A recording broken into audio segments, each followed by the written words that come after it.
Come, I'll take you on a tour of Palazzo Lascaris.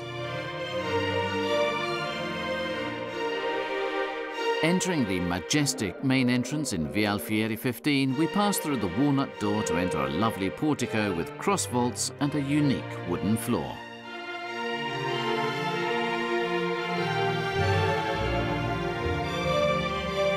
Here, visitors are welcomed by the two statues standing to the sides of the portico, works by Carlo delle Lance dating from the late 1600s. They depict Alexander the Great on his horse Bucephalus and Julius Caesar. Moving forward, we enter the courtyard, which still preserves hints of the gardens that once surrounded the building. The west wing was expanded by the Caron family in the 1700s, while the open gallery was added in the 1800s under the Silk and Loan Society. And yet, the main layout has remained quite similar to the original 17th century project. The Putto, riding a dolphin that now adorns the pool at the centre of the courtyard, is most likely a remnant of one of the most ancient fountains that once adorned the original, vast, well-groomed garden. On the left is the great staircase with its 2 flights of steps leading up to the so-called noble floor, the top illuminated by 2 Art Nouveau lamps. Walking up, we reach the luminous central loggia, encased by windows and adorned by 2 large late Baroque appliques, or wall lamps with mirrors, originally from Palazzo Morozzo della Rocca, and 4 silver 6-branch chandeliers. In the northwest corner of the floor, we find 2 highly prestigious rooms decorated with 2 interesting original cycles of frescoes. The frescoes, stucco works and the gilded ceiling decorations remained hidden from view for a couple of centuries. In 1744, a false ceiling was installed in one of the 2 rooms, most likely adapting it to the style in vogue in the 18th century.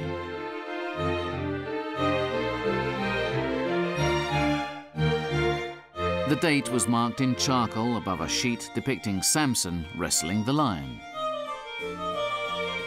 The frescoes were not brought back to light until 1975, when the Piedmont region took possession of the palazzo and performed the latest restorations. To run cables through, a worker broke into the false ceiling and discovered this hidden treasure, although they were, in part, damaged. Careful restoration work was required to bring them back to their current splendor. The frescoes occupy the highest strip around the walls, and they are framed with rich stucco work bearing skillfully molded putti. The original coffered ceilings were painted with simple decorative motifs, as was the fashion in many private homes in Turin in the 1600s. The first of the 2 rooms is called the Hall of Samson, because the cycle of frescoes depicts the biblical story of Samson taken from the Book of Judges. The story is laid out in 12 scenes, a group of 3 on each of the 4 walls. Samson is always shown with long hair, and in most he is wearing red, so he stands out as the principal in this cycle of frescoes. We see him in many scenes. Near Timna's vineyard, when he slays a lion with his bare hands and discovers a honeycomb in the carcass. When he catches 300 foxes and causes them to burn the Philistines' fields. When he escapes his bonds and slays 1,000 men with the jawbone of an ass and then uses it as a ladle to drink. Then there is the famous scene where Delilah cuts his hair and he is captured and blinded by the Philistines. And finally, we see him in the Temple of Dagon, where, using all his might, he forces the middle columns, bringing down the temple and killing the Philistines. Continuing on, we come to the next room, which is of great artistic importance, the Hall of Allegories, or, more correctly, the Hall of Theological Virtues and Liberal Arts. Here, too, there are 12 scenes, 3 on each wall, a series of great cultural interest, representative of Torinese painting of the times, and even extending beyond Turin with French works of the mid-1600s. Using the symbolism in vogue at the times, the paintings represent logic, for which knowledge counts more than power, rhetoric, seen as a proud warrior, a woman writing, which could represent either grammar or history, time, associated with a sundial, a lovely maid, perhaps representing love, geometry, intent on calculation, painting, astronomy, observing the heavens through a telescope, a girl playing the harpsichord, clearly symbolizing music, and finally, the three theological virtues: faith, allegorically associated with the cross, hope, characterized by an anchor, and charity in the classic representation with two babies suckling at her breast. These two cycles of frescoes denote great cultural sophistication, most likely due to the first owners, the Beggiamo family. Analysis of the style has attributed these works to Giovanni Antonio Recchi, also author of the frescoes in Castle del Valentino and a portion of those in the Reggia of Venaria. At the centre of the first floor, we find the hall that was the hub of the aristocratic home, the ballroom, a large, well-lit, airy room where parties were once held and where the owners enjoyed their public life. Today, the Sala Viglione, named after one of the first illustrious presidents of the Regional Council, is the Hall of Honour and Convention Room.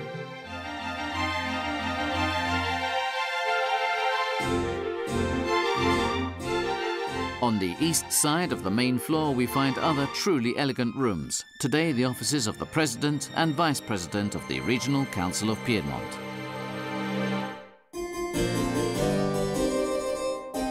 Originally, the President's chamber was most likely the bedroom of the Caron di San Tommaso.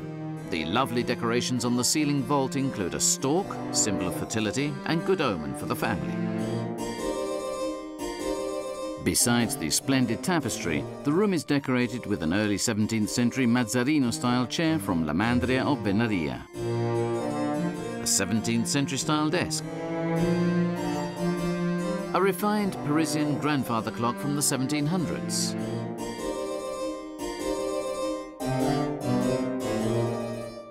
a magnificent 18th century Murano glass chandelier, crafted after those present in Ca' Rezzonico in Venice,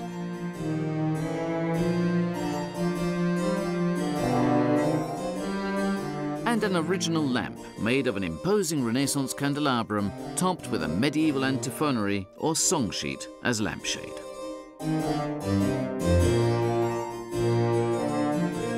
The adjacent, spacious chamber holds the meeting room for the President's office. Here, worthy of note, are the prie-dieu, with lovely inlay work from the late 1600s, and the beautiful painted clay female bust known as the Lady of Signa, sculpted in 1898, the copy of a Renaissance work from Signa, a town near Florence. The other room, called the Chamber of Caron di San Tommaso, is now the office of one of the two vice presidents of the Regional Council. This room is famous because it was once the office of Camillo Benso, Count of Cavour. Here too, as throughout all of Palazzo Lascaris, the original rooms of the aristocratic home have, over the years, been adapted to the functions of modern public offices, harmoniously blending computers with ancient furnishings. For example, in this room we find a lovely parlour set and a series of Chinese vases of great artistic value.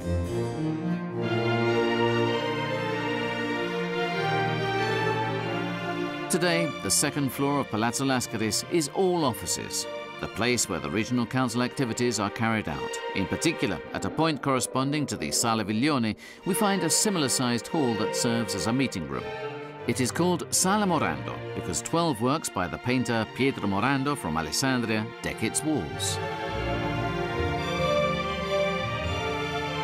Returning to the ground floor, we find 3 rooms which were originally used by servants or tenants. The Hall of Presidents, with a series of portraits depicting all the presidents who have headed the Regional Council since its founding in 1970, is generally used for press conferences. The nearby Hall of Flags was once the Regional Council Library. Today, it's a reception hall. In the centre stands a 16th century walnut table in the typical Florentine Renaissance style. On the wall, a lovely mirror stands atop a 17th century fireplace with cast iron fireback bearing the coat of arms of the first royal mistress of the House of Savoy, Christine of France. The other reception hall, where the councilmen can receive guests, is adorned with a 17th century china hutch, which has been transformed into a bookcase, and a precious Imari-style 18th century Japanese vase that stands on a Piedmont Baroque console from La Mandria of Venaria. And finally, we descend into the basement, where we find the council hall, perhaps the most important room of all, not because of its architectural value, but rather because of its institutional functions. In fact, this is where the councillors come together at the regional assembly, and this is where they vote and approve the laws governing the public life of the entire Piedmont region. When the palazzo was owned by the Chamber of Commerce, on the occasion of the first centenary of Italian unification, a conference hall was built in the lower courtyard. In 1975, after purchasing the building, the region adapted this space to meet the needs of its own council, installing tiered seating and all the services required by a democratic decision-making body. In 1998, additional modernization works were performed, with modern electronic voting technology installed, and the hall took on the look we see today. And so we've reached the end of our tour of Palazzo Lascaris, but not the end of the palazzo's history. It is a history in which modernity and traditions go hand in hand, because the changes have not cancelled out the past, they breathe in new life to better face the future.